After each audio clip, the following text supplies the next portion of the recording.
BJP ಬಣ ಬಡಿದಾಟ ಶಮನಕ್ಕೆ high command entry ಕೊಟ್ಟಿದೆ. ನಿನ್ನೆ ನಡ್ಡಾ ವಿಜಯೇಂದ್ರ 1-to-1 ಚರ್ಚೆ ನಡೆಸಿದ್ರು. ಆರ್ ಅಶೋಕ್ ಛಲವಾದಿ ವಿಜಯೇಂದ್ರ ಮೀಟಿಂಗ್ ನಡೆಯಿತು. ಮೊದಲಿಗೆ ಏರ್ಪೋರ್ಟ್ನಲ್ಲೇ ಮೂವರು ನಾಯಕರು ಸಭೆ ನಡೆಸಿದ್ರು. ನಿಮಾನ್ಸ್ ಗೆಸ್ಟ್ ಹೌಸ್ನಲ್ಲಿ ವಿಜಯೇಂದ್ರ ಜೊತೆ ನಡ್ಡಾ ಚರ್ಚೆ ನಡೆಸಿದ್ರು.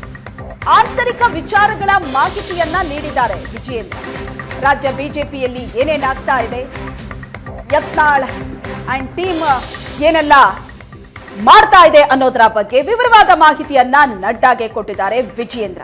ಶಾಸಕ ಬಸನಗೌಡ ಯತ್ನಾಳ್ ಟೀಮ್ ಪ್ರತ್ಯೇಕ ಹೋರಾಟ, ಭಿನ್ನಮತ ವಿಚಾರ ಅಧ್ಯಕ್ಷರ ಗಮನಕ್ಕೆ ತಂದಿದ್ದಾರೆ ವಿಜಯೇಂದ್ರ. ಪ್ರಿಯಾಂಕ್ ಖರ್ಗೆ ಪ್ರಕರಣದ ಬಗ್ಗೆಯೂ ಕೂಡ ಜೆಪಿ ನಡ್ಡಾ ಮಾಹಿತಿಯನ್ನ ಪಡೆದಿದ್ದಾರೆ. ಜೆಪಿ ನಡ್ಡಾ ಎಂಟ್ರಿ ಇದು ರಾಜ್ಯ ಬಿಜೆಪಿಯಲ್ಲಿ ಬಣ ಬಡಿದಾಟ ಶಮನಕ್ಕೆ ಕಾರಣವಾಗತ್ತಾ ನೋಡಬೇಕು. ಯಾಕಂದ್ರೆ ಬಣ ಬಡಿದಾಟ ಅನ್ನೋದು ಕಳೆದ ಹಲವು ಸಮಯದಿಂದ ಬಿಜೆಪಿಯಲ್ಲಿ ನಡೀತಲೇ ಇದೆ. ಅದಕ್ಕೊಂದು ಫುಲ್ ಸ್ಟಾಪ್ ಹಾಕುವಂತಹ ಪ್ರಯತ್ನ ಈಗ ಜೋರಾಗಿದೆ. ಇವತ್ತು ಸಂಜೆ ಕೆಕೆ ಗೆಸ್ಟ್ ಹೌಸ್ ಅಲ್ಲಿ ನಡ್ಡಾ ಮೀಟಿಂಗ್ ಇದೆ. ಬಿಜೆಪಿ ಬಂಡಾಯದ ಚರ್ಚೆಗೆ ಮುಂದಾದ್ರ ರೆಬೆಲ್ಸ್. ಬಿಜೆಪಿ ಬಣದ ಬಗ್ಗೆ ನಡ್ಡಾ ಜೊತೆ ಚರ್ಚೆ ನಡೆಯುವಂತಹ ಸಾಧ್ಯತೆ ಇದೆ. ಬಂಡಾಯದ ವಿಚಾರವಾಗಿ ನಡ್ಡಾ ಜೊತೆ ಅಶೋಕ್ ಚರ್ಚೆ ನಡೆಸ್ತಾರೆ. 2ನೇ ಹಂತದ ವಕ್ಫ್ ಹೋರಾಟಕ್ಕೆ ಯತ್ನಾಳ್ ದಿನಾಂಕ ಘೋಷಣೆ ಮಾಡಿದ್ದಾರೆ. ಸೋಮವಾರ ದೆಹಲಿ ಪರೇಡ್ ಅನ್ನ ಯತ್ನಾಳ್ ಟೀಮ್ ನಡೆಸಲಿದೆ. ಈಗಾಗಲೇ ಈ ಬಣ ಬಡಿದಾಟ ಬಹಳ ದೊಡ್ಡ ಯುದ್ಧಕ್ಕೆ ಕಾರಣವಾಗಿದೆ ರಾಜ್ಯ ಬಿಜೆಪಿಯಲ್ಲಿ. ಈ ಗೊಂದಲ ಏನಿದೆ ಇದು ಬಿಜೆಪಿಯಲ್ಲಿ ಮುಂದುವರೆದಿದೆ. ಯತ್ನಾಳ್ ಬಾಯಿಗೆ ಬ್ರೇಕ್ ಹಾಕೋದಕ್ಕೆ ವಿಜೇಂದ್ರ ಮನವಿ ಮಾಡಿದ್ದಾರೆ. ಯತ್ನಾಳ್ ನಡೆಯಿಂದ ಕಾರ್ಯಕರ್ತರಲ್ಲಿ ಗೊಂದಲ ಇದೆ. ಬಿಜೆಪಿಯಲ್ಲಿ ಒಗ್ಗಟ್ಟಿಲ್ಲ ಅಂತ ಕಾಂಗ್ರೆಸ್ ಟೀಕೆ ಮಾಡ್ತಾ ಇದೆ.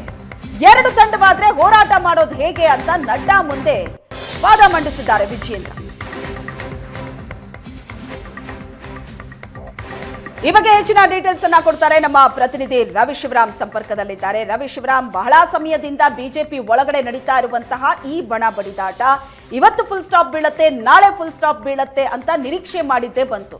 ಈಗ ನಡ್ಡಾ ಎಂಟ್ರಿ ಆಗಿರೋದು ಈ ಬಣ ಬಡಿದಾಟ ಒಂದು ಹಂತಕ್ಕೆ, ಒಂದು ತಾರ್ಕಿಕ ಅಂತ್ಯಕ್ಕೆ ಬರೋ ಲಕ್ಷಣಗಳು ಕಾಣಿಸ್ತಾ ಇದೆಯಾ?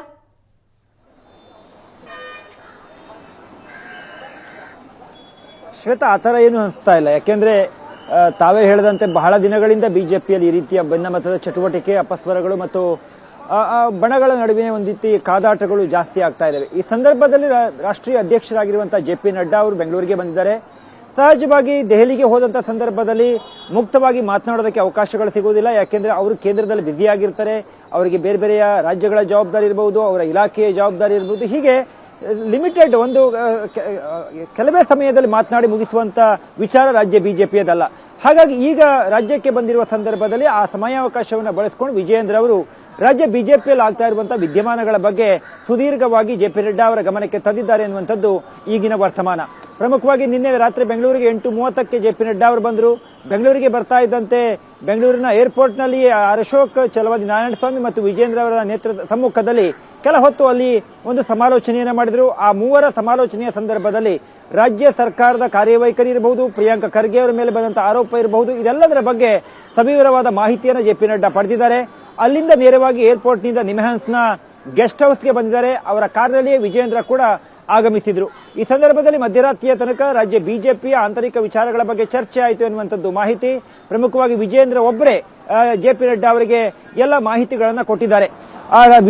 ಬಿಜೆಪಿಯಲ್ಲಿ ಆಗ್ತಾ ಇರುವಂತಹ ವಿದ್ಯಮಾನಗಳೇನು, ಯತ್ನಾಳ್ ಕಳೆದ 5-6 ತಿಂಗಳುಗಳಿಂದ ನಡೆದುಕೊಳ್ತಾ ಇರುವ ರೀತಿ ಇರಬಹುದು, ಅಥವಾ ವಕ್ಫ್ ವಿಚಾರದ ಹೋರಾಟದಲ್ಲಿ ಪ್ರತ್ಯೇಕವಾಗಿ ತಂಡವನ್ನು ಕಟ್ಟಿಕೊಂಡು ಅವರು ಹೊರಟಿರೋದ್ರಿಂದ ಕಾರ್ಯಕರ್ತರಲ್ಲಿ ಆಗ್ತಾ ಇರುವಂತಹ ಗೊಂದಲ ಮತ್ತು ಯತ್ನಾಳ್ ಅವರ ಪರ ಇರುವಂತಹ ಧ್ವನಿ ಇರಬಹುದು, ವಿರುದ್ಧ ಇರುವಂತಹ ಧ್ವನಿ ಇರಬಹುದು, ಹೀಗೆ ಪಾರ್ಟಿಯಲ್ಲ ಇರುವಂತಹ ಅಷ್ಟು ವಿದ್ಯಮಾನಗಳ ಬಗ್ಗೆ ಜೆಪಿ ನಡ್ಡಾ ಅವರ ಗಮನಕ್ಕೆ ತಂದಿದ್ದಾರೆ ಎನ್ನುವಂಥದ್ದು ಮಾಹಿತಿ ಶ್ವೇತಾ. ಅದರ ಜೊತೆಗೆ ಜೆಪಿ ನಡ್ಡಾ ಅವರು ಕೂಡ ಈ ಎಲ್ಲ ಬೆಳವಣಿಗೆಗಳ ಬಗ್ಗೆ ನಮಗೂ ಮಾಹಿತಿ ಇದೆ, ಅಮಿತ್ ಶಾ ಅವರು ಕೂಡ ಗಮನಿಸುತ್ತಾರೆ ಹೇಳುವಂತ ಒಂದು ಅಭಯವನ್ನು ವಿಜೇಂದ್ರ ಅವರಿಗೆ ಕೊಟ್ಟಿದ್ದಾರೆ ಹೇಳುವಂತ ಚರ್ಚೆ ಮಾಹಿತಿಗಳು ಈಗ ಬರ್ತಾ ಇದ್ದಾವೆ. ಇವತ್ತು ಸಂಜೆ 6 ಗಂಟೆಗೆ ಕೆಕೆ ಗೆಸ್ಟ್ ಹೌಸ್ನಲ್ಲಿ ಕೂಡ ಜೆಪಿ ನಡ್ಡಾ ಅವರು ಸುಮಾರು 1-1.5 ಗಂಟೆಗಳ ಕಾಲ ಇರ್ತಾರೆ. ಆ ಸಂದರ್ಭದಲ್ಲಿ ರಾಜ್ಯ ಬಿಜೆಪಿಯ ಪ್ರಮುಖ ನಾಯಕರುಗಳು ಅಲ್ಲಿ ಹೋಗಿ ಅವರನ್ನು ಮಾತಾಡಿಸುವಂತ ಒಂದು ಕಾರ್ಯವೂ ಕೂಡ ಮಾಡ್ತಾರೆ. ಆ ವಿಜೇಂದ್ರ ಸಂಜೆ ಕೂಡ ಮತ್ತೊಮ್ಮೆ ಭೇಟಿಯಾಗೋದಕ್ಕೆ ಒಂದು ಹೇಳಿಕೆಯನ್ನು ಕೊಟ್ಟಿದ್ರು. ಮತ್ತೊಮ್ಮೆ ಬನ್ನಿ ಹೇಳುವಂತ ಮಾಹಿತಿಯನ್ನು ಕೂಡ ಜೆಪಿ ನಡ್ಡಾ ಅವರು ವಿಜೇಂದ್ರ ಅವರು ಕೊಟ್ಟಿದ್ರು. ಆದರೆ ಶಿಕಾರಿಪುರದಲ್ಲಿ ಕಾರ್ಯಕರ್ತರೊಬ್ಬರ ಸಾವಾಗಿರುವುದರಿಂದ ಬೆಳಗ್ಗೆ 9 ಗಂಟೆಗೆ ವಿಜೇಂದ್ರ ಶಿಕಾರಿಪುರಕ್ಕೆ ಹೋಗಿದ್ದಾರೆ. ಹೀಗಾಗಿ ಇವತ್ತು ಮತ್ತೆ ಜೆ ಪಿ ನಡ್ಡಾ ಅವರನ್ನ ವಿಜಯೇಂದ್ರ ಅವರು ಭೇಟಿ ಮಾಡೋದಿಲ್ಲ, ಉಳಿದ ನಾಯಕರುಗಳು ಭೇಟಿಯನ್ನ ಮಾಡ್ತಾರೆ. ಅದು ಛಲವಾದಿ ನಾರಾಯಣಸ್ವಾಮಿ ಅವರು ಕೂಡ ಸಮಯಾವಕಾಶವನ್ನು ಕೇಳಿದ್ದಾರೆ ಜೆ ಪಿ ನಡ್ಡಾ ಅವರಿಗೆ. ಅವರು ಕೆಕೆ ಗೆಸ್ಟ್ ಹೌಸ್ಗೆ ಬರೋದಕ್ಕೆ ತಿಳಿಸಿದ್ದಾರೆ. ಹೀಗಾಗಿ ಈ ಬಂಡಾಯದ ವಿಚಾರಗಳ ಬಗ್ಗೆ ಮಾಹಿತಿಯನ್ನ ಪರಸ್ಪರ ವಿನಿಮಯ ಮಾಡ್ಕೊಂಡಿದ್ದಾರೆ. ಅದರಿಷ್ಟಕ್ಕೆ ನಿಲ್ಲತ್ತಾ ಎನ್ನುವಂಥದ್ದು ಇನ್ನೂ ಕೂಡ ಪ್ರಶ್ನಾರ್ಥಕ. ಯಾಕೆಂದ್ರೆ ಸೋಮವಾರ ದಿವಸ ಯತ್ನಾಳ್ ಅವರ ತಂಡ ದೆಹಲಿಗೆ ಹೋಗುತ್ತೆ. ಜಗದಾಂಬಿಕಾ ಪಾಲ್ ಜಂಟಿ ಸದನ ಸಮಿತಿ ಅಧ್ಯಕ್ಷರಾಗಿರುವಂತಹ ಜಗದಾಂಬಿಕಾ ಪಾಲ್ ಅವರನ್ನ ಭೇಟಿ ಮಾಡ್ತಾರೆ. ಹೀಗಾಗಿ ಬಿಜೆಪಿಯಲ್ಲಿ ಅವರು ತಮ್ಮ ದೂರುಗಳನ್ನ ಕೊಡ್ತಾ ಇರಲಿ, ತಾವು ತಮ್ಮ ಕೆಲಸವನ್ನ ಮಾಡ್ತಾ ಇರಲಿ ಹೇಳುವಂತ ಇನ್ನೊಂದು ಕಡೆಯ ಏನು ಒಂದು ಹಾದಿ ಹೋಗ್ತಾ ಇದೆ. ಅದು ಬಹುಶಃ ಸದ್ಯಕ್ಕೆ ನಿಲ್ಲುವಂತ ಲಕ್ಷಣಗಳು ಕಾಣ್ತಾ ಇಲ್ಲ. Shweta, yes, thank you ರವಿಶಿವರಾಮ್.